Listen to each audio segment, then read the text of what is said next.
Welcome to physics class. In my previous video, we have discussed up to the hydro power plant.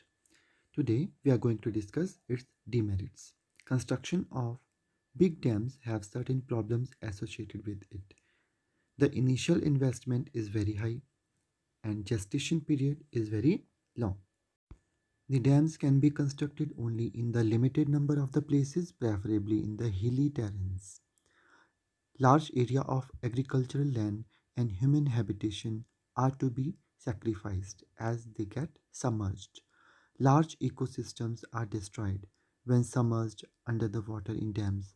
Vegetation which is submerged rots under anaerobic conditions and give rise to large amount of methane, which is also a greenhouse gas.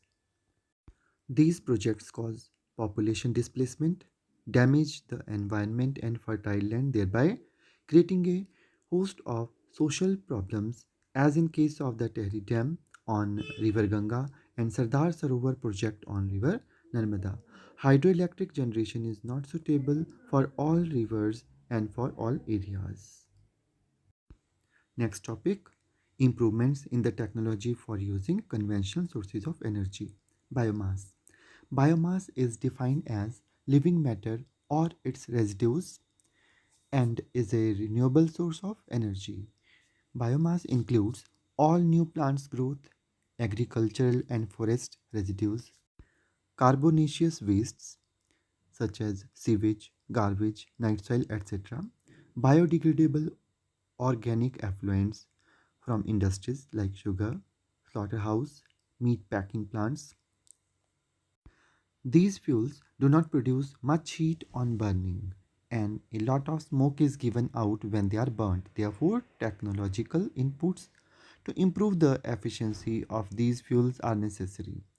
When wood is burnt, in a limited supply of oxygen, water and volatile material present in it get removed and charcoal is left behind as a residue. Charcoal burns without flames, is comparatively smokeless and has a higher heat generation efficiency.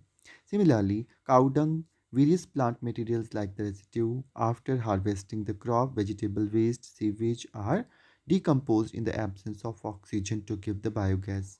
Since the starting material is mainly cow dung, it is popularly known as gobar gas. The plant has a dome-like structure built with bricks. A slurry of cow dung and water is made in the mixing tank from where it is fed into the digester. The digester is a sealed chamber in which there is no oxygen. Anaerobic microorganisms that do not require oxygen decompose or break down complex compounds of the cow dung slurry. It takes a few days for the decomposition process to be complete and generate gases like methane, carbon dioxide, hydrogen, and hydrogen sulfide. The biogas is stored in the gas tank above the digester, from which they are drawn through the pipes for use. Biogas is an excellent fuel as it contains up to 75% methane. It burns without smoke, leaves no residue like ash in the wood, charcoal, and coal burning. Methane is a high value calorific fuel. Advantages of the biogas. Biogas is a clean fuel that burns without smoke and leaves no ash. Main constituent of biogas, methane, which is higher calorific value 55 kilojoules per gram than that of a petrol 50 kilojoule per gram. Spent slurry being rich in nitrogen and phosphorus is a good manure. By using biogas, firewood is saved and deforestation is reduced. Biogas plants dispose of biomass, especially animal dung, in a safe and useful manner. Next topic, wind energy. The motion of air along the surface of earth is called wind. In short, moving air is called wind. Solar energy is one of the main factors responsible for the movement of air in the atmosphere, that is, the formation of winds. The kinetic energy possessed by air due to its velocity is called wind energy. Wind energy, which is a renewable source of energy, can be utilized for performing mechanical and electrical works. A windmill is a machine which converts the kinetic energy of the wind, that is wind energy, into mechanical or electrical energy. A windmill resembles a large electric fan which is erected at some height on a rigid support.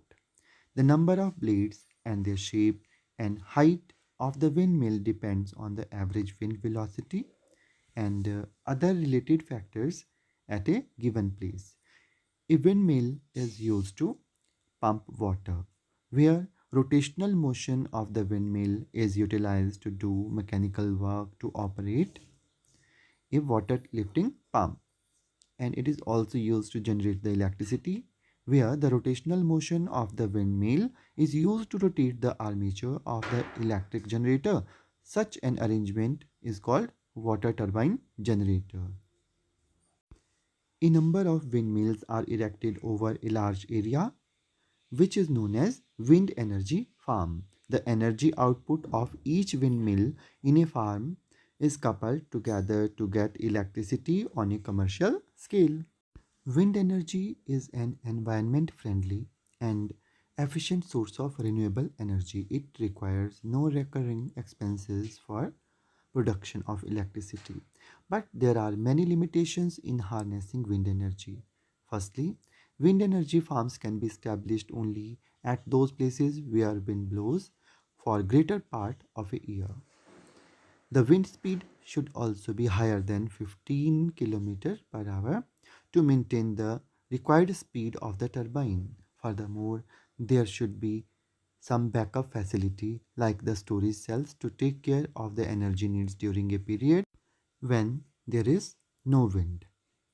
The cost of construction of a wind energy farm is high. The appearance of windmills on a landscape and their continuous whirling and whistling is irritating. The location of wind energy farm should not be on the routes of migratory birds, otherwise it will play havoc with the birds. Page 248, question 1. What are the disadvantages of fossil fuels? Fossil fuels, coal, petroleum, and natural gas have following disadvantages. They are non-renewable sources of energy. Air pollution is caused by burning fossil fuels. Carbon dioxide produced by burning these fuels produces greenhouse effect. The oxides of carbon, nitrogen, and sulfur, which are released on burning these fuels, lead to acid rain, which affects our water and soil resources. Second question, why are we looking at alternative sources of energy?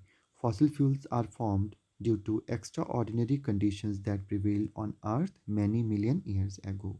No new reservoirs of these fuels are being formed due to the absence of those conditions. As such, fossil fuels are not renewable sources of energy.